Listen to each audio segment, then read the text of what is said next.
What's up, everyone? Driving home from work. Really nice day.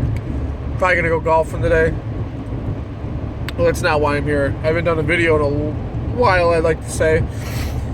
And, of course, this video is about Sam Bradford, of course, because I can't get this dude out of my goddamn head because he's just frustrating me beyond comprehension. And I'm sure he's frustrating a lot of Philadelphia Eagles fans as well. We all know the story. He's gone for 2 weeks, blah, blah, blah, demanded a trade, all that nonsense. And apparently he had a press conference and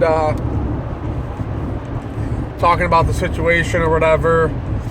And I'm just really irritated about it, and I'm going to promise this to be the last Sam Bradford video I do.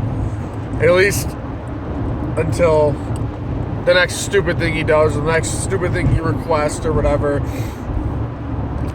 But I've been listening to like Mike and Mike, just all, Mike and Mike, any actually sports station. And I've been watching a lot of YouTube videos about it. And so I was like, what is everyone talking about? Why does everyone keep talking about Sam Bradford because he's back or whatever? So apparently there was a press conference that he did on his return, so I had to go watch it, and it's just, the dude is an embarrassment to him, not only to the Eagles, but to himself. Like, to put all the blame on Tom Conklin, his agent, it's embarrassing. Like, I watched the whole entire press conference, including Doug Peterson's as well, and I'm not too happy with Peterson too. I mean, he's still saying Bradford's the guy or whatever, and with Chase Daniels and Carson Wentz, behind him, it's just, you watch the press conference and he's like, yeah, I was gone for 2 weeks, I was upset, and stuff like that, but he just straight threw the blame on his agent for everything. He was like, hey, my agent told me this might be the best decision for me, demanding a trade and leaving for a couple weeks. At the end of the day, the agent doesn't work. You don't work for your agent works for you. And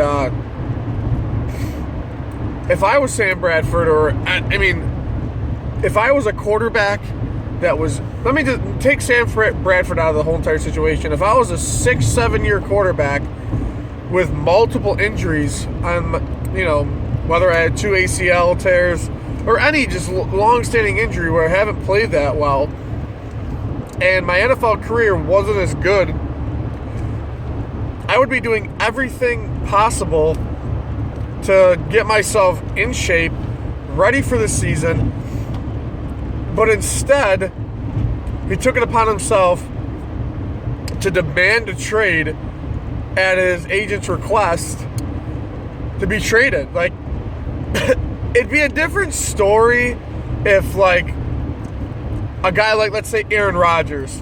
Like, let's say Carson Wentz got drafted by Green Bay. But Aaron Rodgers is the guy in Green Bay. You know what I mean? If I was Aaron Rodgers, I'd be like, listen, this is my team. It's been my team since Favre left. Why in the world would you draft a quarterback and say, and trade all these picks away, blah blah blah, do all this nonsense when I'm the guy and I got at least I got 7+ years left. Same thing. Same thing with Tom Brady. Hell, there's not that many veteran quarterbacks anymore if you really think about it. I'm trying to think of guys off the top of my head. But regardless of the situation, you're Sam Bradford. You really didn't have a good NFL career. You're not that good of a quarterback. Yeah, you had a pretty decent year for us last year, whatever the case is. We still lost. We still didn't do anything with ourselves. So, you're not that, Sam Bradford, you're not the guy, you're not that type of quarterback who is going to be demanding a trade. the fact that the Eagles gave you 2 years alone is amazing. You know what I mean? We should have dumped you this year and been like, whatever, we're going to go with Chase Daniels or Carson Wentz when we drafted him, because I think even before we signed Bradford to this 2-year deal, we already were going to go for a quarterback in the draft. There was no doubt in my mind that Jeffrey Lurie and them were going to go for him. And I just know how I've seen it too many times. Howie Roseman knew he was going for a quarterback in the draft. Like, there was no doubt about it. But Sam Bradford, you needed to just... And want to know what also irritates me? You know, he finds out whatever this, you know, they drafted whatever the situation. Sam Bradford knew they were drafting a quarterback. Like, you didn't think there was talks around the campus and talks around the facility for him saying, hey, there's probably when he's going for a quarterback. It kind of makes sense. But Sam Bradford's like, oh, well, I'm going to leave during the voluntary mini camp, and I'm going to demand a trade at my agent's expense. But he just straight threw the blame on his agent. And they ask him, do you regret putting the trade in? And then he comes back, he fires back and says, my agent told me to. And honestly, if I was Sam Bradford, I would have given an honest answer. Like, yeah, I wanted a trade because they don't have any faith in me. And it's not that we don't have faith in you, Bradford. It's just you're injured. You're not durable anymore. I mean, you had a shitload of interceptions last year. You know what I mean? You had a lot of drop passes. I mean, it's our wide receivers too, but you did throw a lot of shitty passes last year. So, I mean, whatever the case is,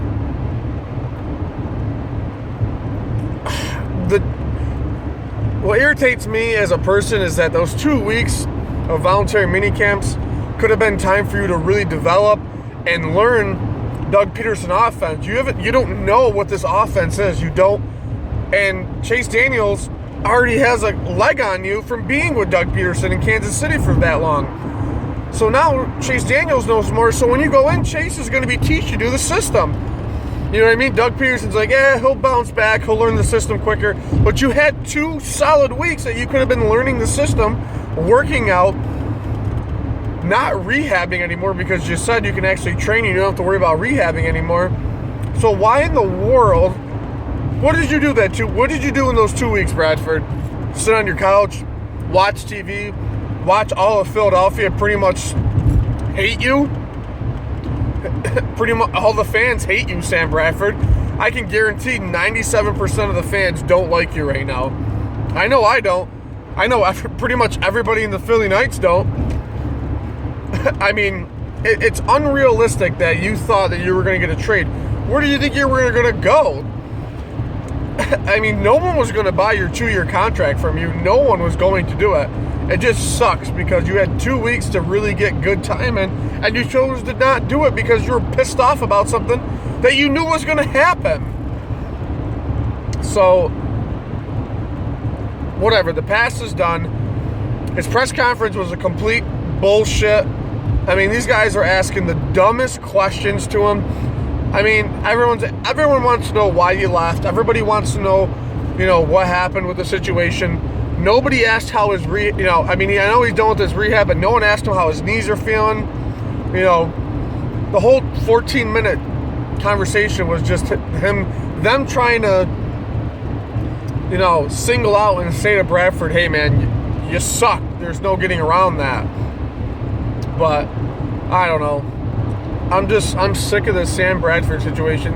Sam, you better prove yourself so much this year for the Eagles. We solidified so many positions on the team. We have a really, really good defense this year. Like, we have a chance to go places, and if you fuck it up, do you know how many after what you did to us already, man, we're gonna run you out of Philly. That's just what it's gonna come down to. And even if you do suck, Chase Daniels is right there behind you to take the reins over and become the starting quarterback.